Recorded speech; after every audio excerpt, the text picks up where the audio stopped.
Right then, guys and girls, that is the TD5. That's a hill. You know what we've got to do, don't you? Let's give it a send. Full send, baby.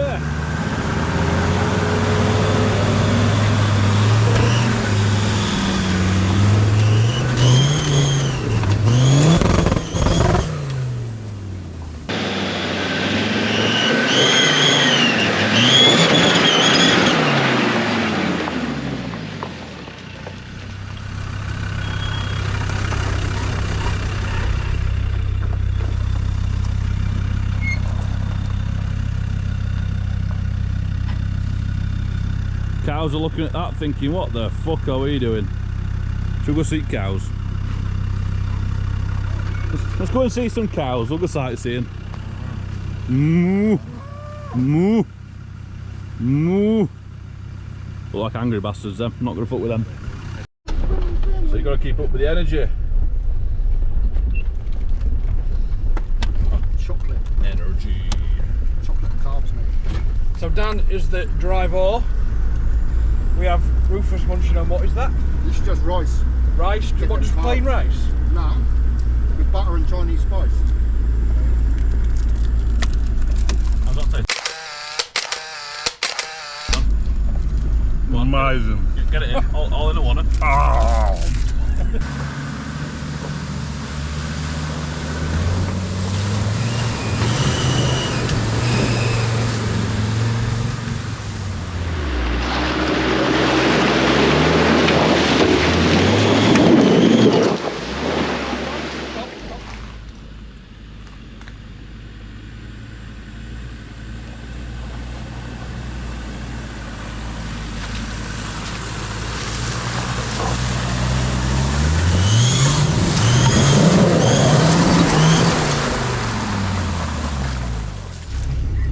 Right then, guys and girls, we are in the whip. Disconnected.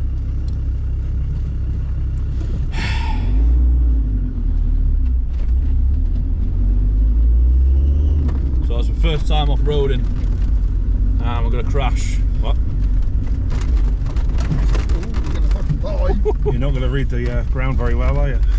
I mean, I'm going to start now. So what do you think of the car so far? I'll tell you what, yeah, to say you put massive tyres on it, and they are fucking massive, it handles as if you're not even on sort of this sort of terrain, which is strange really, because you put them massive tyres on, and obviously it's suspension and stuff like that, it's upgraded springs, that it obviously you bounce it about because you've got massive dips in roads, and well, roads. But yeah, it has shocked me, to be honest. I thought it'd be a lot harsher and a lot more throwing you about. But obviously now I'm going about 20 mile an hour, 30 mile an hour. Some thereabouts, and it's quite smooth. Like if you just pan that camera around, Dan, to sort of see what we're looking at.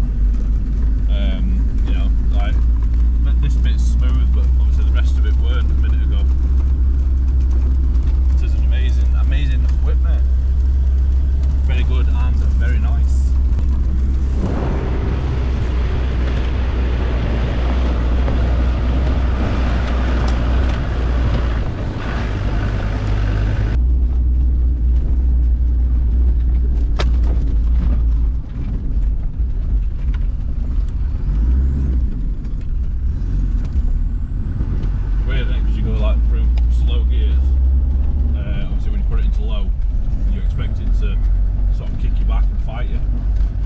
You can do 15 miles an hour in fifth gear in low range. Yeah, because obviously used to driving an automatic, so then jump into a car with low and obviously high gears and stuff. It's just take a bit of getting used to. Very good, very nice. I think my bike might win on a drag race, but I mean, you may win on a drag race, but you won't be able to follow me. no, definitely not.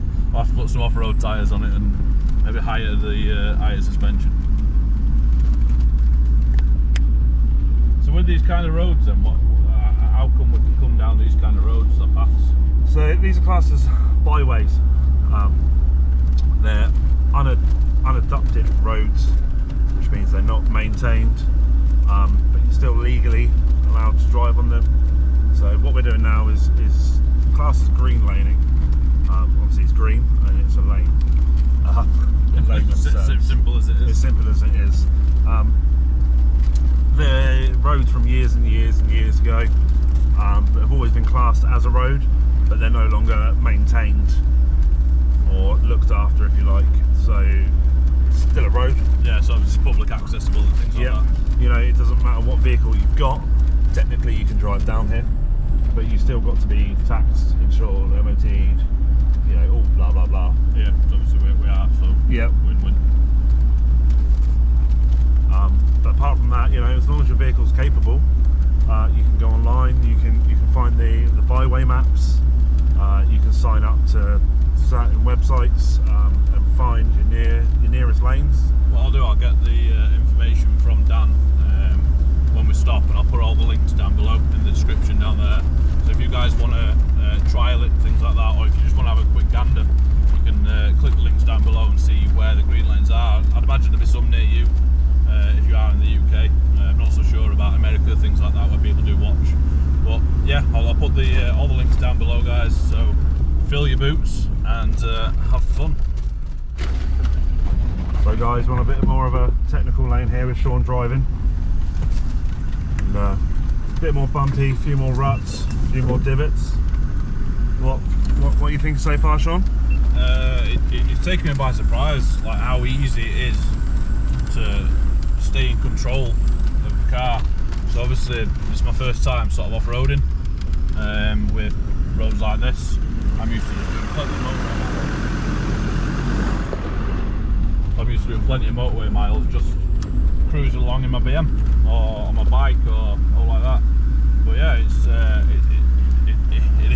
it is a fun, as you can tell. I'm smiling from ear to ear, so it is fun if you can afford it. Obviously, to run a hobby like this, I mean, you'll obviously know costs, things like that. What's it cost to sort of outlay if you was to start from scratch, to buy a second-hand car like this, do all the modifications that's on this car? What sort of outlay would you looking at? For what's on this car, for what's been done, you're probably looking around 8 to 10 grand. Which is not that much money really, because I thought it'd be upwards of sort of 20, 30. And you know, the way I've done it, I've not spent anywhere near that. I've bought the truck second hand with some of the modifications already on, and then sort of adapted it to what I wanted and built it the way I wanted it to be. There are a lot of second-hand parts on the market as well. You know, places like Facebook Marketplace, your friends. There's lots of Facebook forums, forums online for parts and owners clubs. So Jesus. You can find a lot of your parts quite reasonably priced.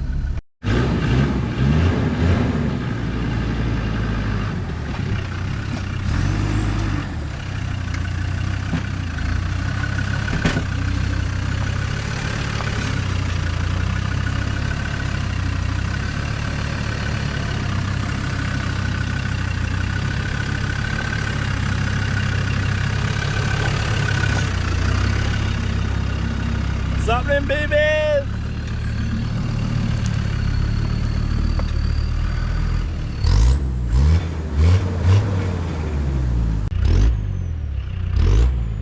Yeah, go on.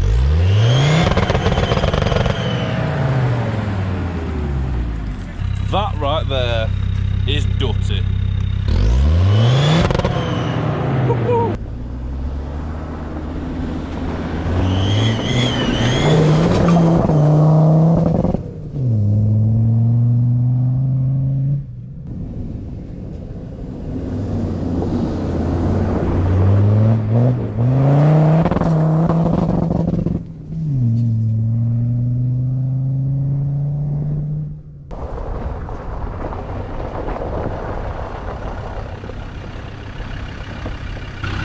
I mean, the state of this car right now, absolutely filthy. This is the whole point of obviously off-roading.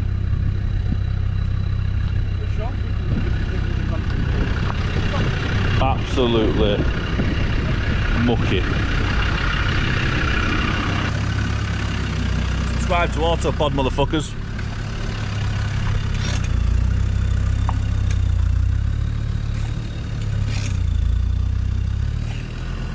Right guys and girls, so that is it for the video. Hopefully you enjoyed it. Thanks very much for Dan for letting me use his whip and demolish it basically. That's Dan, I'm Sean. I'll see you soon.